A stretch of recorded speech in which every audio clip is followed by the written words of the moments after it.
And you are listening to Subculture on centralcoastradio.com. Now, this was a feature that I wasn't expecting to do this week, but we like to listen to our listeners here at Subculture. And during the week, there was a pretty robust discussion going on the Subculture Entertainment Twitter feed about the brand new stadium down in Tasmania and what it'll mean for the arts community of Australia. Now, the debate and discussion was kind of sparked after an article that I wrote about talking to promoters and people within the music industry about what they will expect and what they would like to see happen with the new stadium on the Derwent River down in Hobart.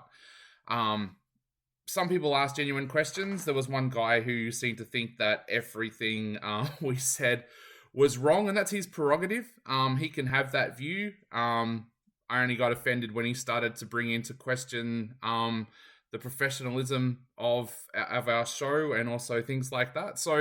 But some of the questions that was asked were pretty important questions, and I'd just like to give a little bit of an overview of both the article that I wrote, but also things that have come out since then as well. We decided the fairest way to go about talking about the new stadium was to actually canvass some of the promoters and, like I said, other people within the music industry that we work with quite often to find out their thoughts on it and what their plans would be if the stadium went ahead. Well, the stadium is now going ahead, so it comes to light a little bit more. Now, as we know at the moment, the stadium will hopefully be built and completed by 2028, 2029. So anything we talk about now is talking about the future. We don't know what inflation's going to be like at that time.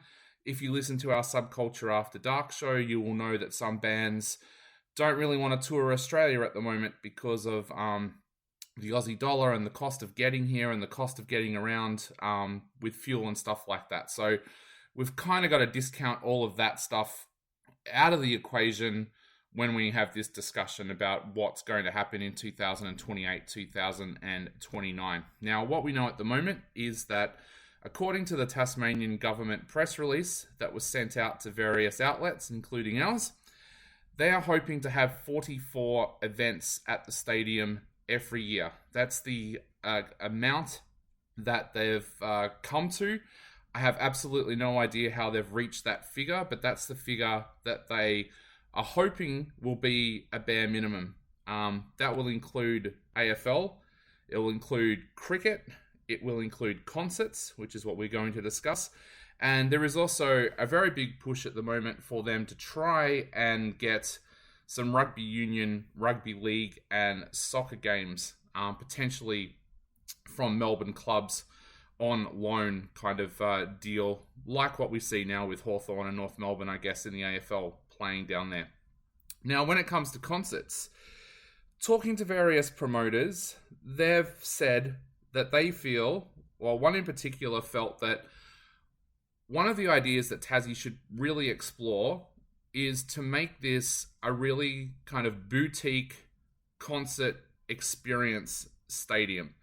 Now, what they meant by that is when we have these one-off concerts in Australia, Tasmania needs to start looking at stealing some of those concerts off New South Wales and Melbourne. As this promoter said, if Andre Ria was coming to Australia to do a Netflix special or something like that, Tasmania should be doing all they can to win that off New South Wales. At the moment, he said if that was happening, you would probably expect for it to happen at the Sydney Opera House, or you would expect it to happen at Marvel Stadium in Melbourne. But he said where Tasmania needs to really focus in on what they're doing with this new stadium is they need to be able to be in a position where they can steal things like that off other states. Now, he said the one thing that's really working for Tassie with an artist like Andre Ria is the fact that what is going to be around that stadium is going to be absolutely beautiful. He said, you think of the shots of Bellerive Oval that you see now during the cricket of the Derwent River. He said, now imagine Hobart by night, the lights reflecting off the Derwent, great cutaway shots for Netflix or whoever is filming the special. He said that kind of thing needs to be taken into account. Now, adding to that, he said one of the things that is going to be an issue for the Tasmanian Stadium is that they shouldn't be looking at artists that are going to attract young people. He said, given how many people live in Tasmania, and this is exactly what the point that the guy was making, got into the argument on Twitter, so this will kind of address his concerns over that. Yes, Tasmania has a small population, about 500,000 or a bit above. Now, that didn't seem to be an issue when I was living down there for artists like John Farnham and people like that to go through and do shows. So I don't imagine it's going to be too much of an issue for local artists. But for big international artists, he said what they need to do is do these one-off boutique concerts, not focus so much on the younger market, but focus on the market of people that can travel to Tasmania for these shows. So you start to put together, as he said, attractive little packages that include accommodation, include airfares, include the boat trip down, include a few days going around the state, having a look at wineries, having a look at historical attractions, things like that. Package it all together along with going along to the show. And he said that's what you need to be doing. You need to be looking at where that money is going to come from. He said, who can afford a $500 to a $1,000 trip like that? It's going to be people who are fairly established with work or have retired. He said that's the target market that they should go for. Now, one of the other promoters that we spoke to said what he would like to see have happen there is going back to a festival that used to be here in Melbourne called Rumba. Now, this is another point that this guy made on Twitter, that we don't see stadium festivals here in Australia. And that's true, but Rumba was successful when it was in Melbourne and being managed correctly. Now, he said what he would like to see have happen is this Tasmanian Stadium be used for festivals like that. But he said for those festivals to work, they need a headliner that is not going to perform anywhere else. Now, he gave me a great example. He said at the moment, Melbourne and Sydney and a couple of other cities are kind of in a little bit of a bidding war for Taylor Swift to come next year. She's pretty much said that she's only going to do 2 cities when she's here. So the cities at the moment are in a bit of a bidding war. Now, he said if Tasmania had their stadium built, what he would actually go to the Tasmanian government with this pitch. We'll do a festival. Taylor Swift will headline. Hobart will be the only city that she performs in Australia. So if people want to go and see her, which we know that there'll be thousands and thousands of people around Australia who want to see her, they have to fly to Tassie. They have to go to the stadium in order to see her. Now, he said again, he agreed with what the other promoter told us.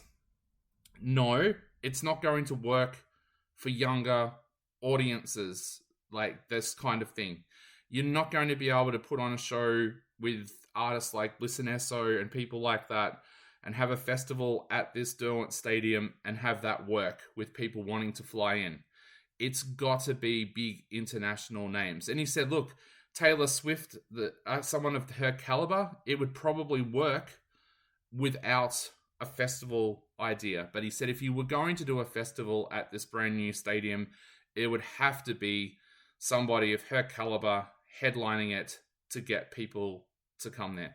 Now, the follow-up questions that I asked both of them was, how do you get that to happen? How do you work with a stadium and make sure that these kinds of things happen? And they said it comes down to investment at the end of the day. Now, people do fly to Tassie for shows. A couple of people mentioned to me about Dark Mofo and said, the thing about Dark Mofo is it works. About 80-90% of people who attend are flying into Tassie. But of course, that's not going to fill a stadium like this because they have more alternative kind of artists. Personally, I know people who have flown across from Western Australia before to go and see Dark Mofo. He said even something like Blues Fest these days relies on tourism to get there. Now, this person that argued with us on Twitter, their argument was that, yeah, okay, so you have shows in places like Ballarat, Newcastle, but they're within driving distance or only a couple of hours away from capital cities. The point that one of the promoters made was Tasmania also kind of falls into that because it is a very, very short flight from Melbourne to Hobart. For anyone that's ever done that flight, you don't even have time to start watching anything because it's kind of up and down. It's all over in an hour. He said they've got to capitalize on that. They have to have artists there in Tassie coming in that people from interstate want to see, but they need to make sure that it is a boutique individual experience that people aren't going to get in other capital cities. And as I said, my question following that up was, how do you make sure that happens? He said the Tassie government has to put money into this. So they used an example. If this bidding war that's happening at the moment for Taylor Swift to see which city she's going to go to, Tassie would have to find out how much Melbourne is bidding, how much Sydney is bidding, and go, you know what? We're going to throw an extra $1 million on top of that for your artist.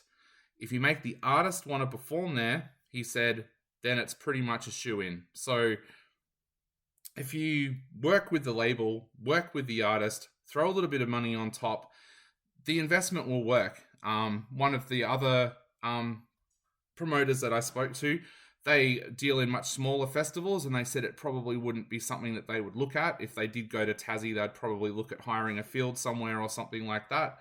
But they said the one thing that you can take away from stuff like that is that people are willing to travel. That's what they do with their festivals at the moment, and they said that's what they would do if they had to do a festival in Tassie. But if you kind of do these boutique ones, they said people will travel there for that. So, but it all comes down to money at the end of the day. Like they said, the Tassie government, if they want this to work and they want to have concerts down there that aren't going to be anywhere else to make that work, they need to throw that extra $1 million on top for artists and record labels, and then tourists will flock into the state, and that is how you make the stadium work. So hopefully that guy is listening right now and listening to what we're talking about with this. But once we find out more information about the stadium, like whether it's going to have a roof, whether it's not going to have a roof, whether it's going to have a courtyard or something outside that can be used for concerts, which is something else that was talked about,